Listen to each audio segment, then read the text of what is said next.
Bonjour à toutes et à tous.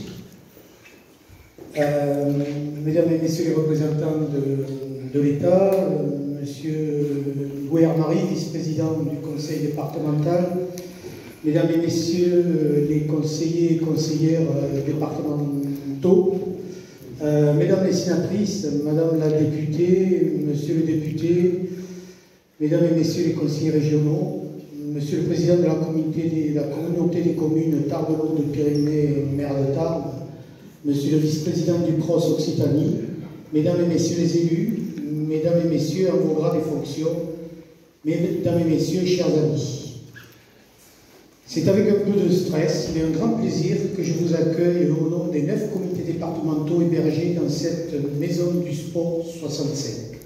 Le basketball, le cyclisme, le handball, le handisport, la pétanque, la randonnée pédestre, le rugby, l'UCEP et bien sûr le DOS. Un plaisir mais aussi un honneur. Le sport aux Pyrénéens a sa maison du sport et elle n'a rien à envier aux autres. Merci Monsieur Pellieu, merci à tous les élus départementaux qui ont largement contribué à cette décision de mettre à disposition du mouvement sportif aux Pyrénéens l'ancienne maison de la solidarité. Les initiales étant les mêmes, cela semblait finalement aller de soi.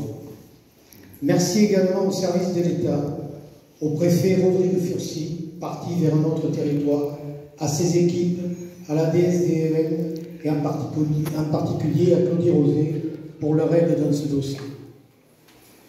Merci également à Alain Doucet pour son soutien et pour avoir été en partie l'initiateur et le porteur du projet au tout début des réflexions sur cette maison du sport et son musée. Tel que vous le voyez, ou après la visite que l'on fera tout à l'heure, l'investissement du conseil départemental dans cet aménagement des anciens locaux est important. La mise aux normes pour les personnes à mobilité réduite, ascenseurs et toilettes, ne s'est pas faite avec un claquement de doigts et les modifications sont conséquentes. Les travaux de réhabilitation du rez-de-chaussée nous permettent désormais de pouvoir travailler dans cet espace, à l'espace où nous sommes, et d'y recevoir une soixantaine de personnes pour des réunions de travail, personnes en situation de handicap comprises. La première assemblée générale du DOS y a eu lieu jeudi. 2 ou 3 réunions s'y sont également déjà déroulées. Merci pour cet investissement qui est financier, mais également humain, grâce aux services du conseil départemental qui ont pour beaucoup été très largement impliqués. On a pu le constater dès notre arrivée, et à chaque fois qu'une question technique ou logistique se présentait, la réponse ne tardait pas à venir. Merci Président, merci Louisou, de bien vouloir transmettre à toutes les personnes impliquées dans ce projet tous nos remerciements. Merci à elles pour leur aide. À ce jour, 21 bureaux sont utilisés et actuellement 2 sont disponibles. 4 salles de réunion sont référencées, 2 pièces de 6 à 8 personnes, Montaigu et Vignemale, la salle Pic du Midi, prévue pour 15 à 17 personnes avec un écran numérique connecté et interactif, l'espace où nous sommes, baptisé Gavarnie. Elles sont déjà largement utilisées et parfois tard le soir. Pour la petite histoire, au tout début, certains utilisateurs se sont retrouvés enfermés et ont dû passer par les fenêtres pour rouvrir la porte principale. C'est aussi l'apprentissage de la vie en communauté. Chaque comité départemental a mis la main à la pâte et tous ont rafraîchi leurs locaux en y donnant parfois une empreinte personnelle. Merci à vous pour votre collaboration. Nous apporterons ici ou là quelques ajustements de confort. Par exemple, la sonorité de cette salle donne un peu d'écho. Rassurez-vous, nous avons une solution qui devrait, nous l'espérons, permettre de régler ce problème. Pour se rapprocher de l'idée initiale d'Alain Doucet autour du musée du sport, nous allons enrichir ce lieu avec des portraits de tous nos champions pyrénéens.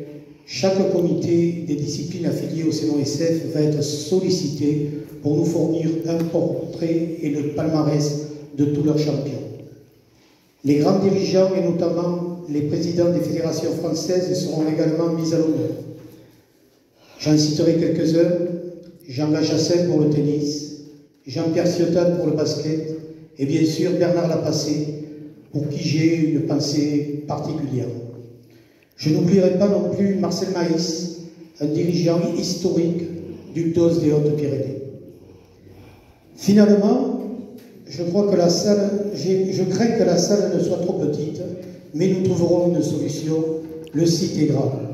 Autre idée, pour honorer ces championnes et champions, avec l'aide des archives départementales, municipales, de l'ODS pour la partie technique, il serait exceptionnel de réaliser un petit film ou un grand film qui pourrait être projeté entre autres ici à chaque visite. Il retracerait les carrières sportives et les engagements de ces femmes et hommes. Nos écoliers, collégiens et étudiants pourraient, avec leur outil favori qu'est l'image, enrichir leurs connaissances sur notre histoire sportive. Nous serions en droite ligne avec notre engagement autour du label Terre de Jeu. Ce rappel à notre histoire, qui est, je le sais, une des préoccupations du département, trouverait là une pierre dans cet édifice qu'est la mémoire collective que nous devons de laisser aux futures générations. L'idéal serait d'être prêt un an avant l'ouverture des Jeux Olympiques. 27 juillet, c'est demain. Mais cela nous laisse un délai un peu contraint. On va lancer l'idée pour effectuer un vernissage au plus tôt. La Maison du Sport va nous permettre de fédérer nos comités départementaux, de partager des idées, des recettes, des pratiques. Cela a déjà commencé avec le comité départemental handisport lors de la semaine olympique et paralympique. L'apport de l'UCEP sur le volet scolaire sera très utile. On pourra harmoniser nos formations, travailler sur le problème du bénévolat, confronter nos idées, nos méthodes sur ce dossier important et même y réfléchir avec la mairie et la communauté des communes qui ont un temps d'avance sur nous. La mutualisation de nos besoins administratifs doit être également une problématique sur laquelle il nous faut s'entraider. Je ne parle pas des conseillers techniques sportifs qui pourront échanger et coordonner éventuellement leurs actions. Pour certains, tout cela peut ressembler à un rêve, mais il faut, j'en suis persuadé, y réfléchir et surtout le réaliser. D'autres comités départementaux ont également mis le pied dans la Maison du Sport 65. Ils ont déjà transféré leur adresse postale et pour certains même leurs archives. La lutte, 2 FOPEN ont ouvert le bal, ce qui va donner des idées aux autres. À nous toutes et tous de nous approprier ce site et de le faire vivre et en faire un endroit ressource du sport départemental. Les grands événements sportifs à venir nous permettront tous ensemble, notamment en 2024, de faire vivre et bien vivre ce lieu.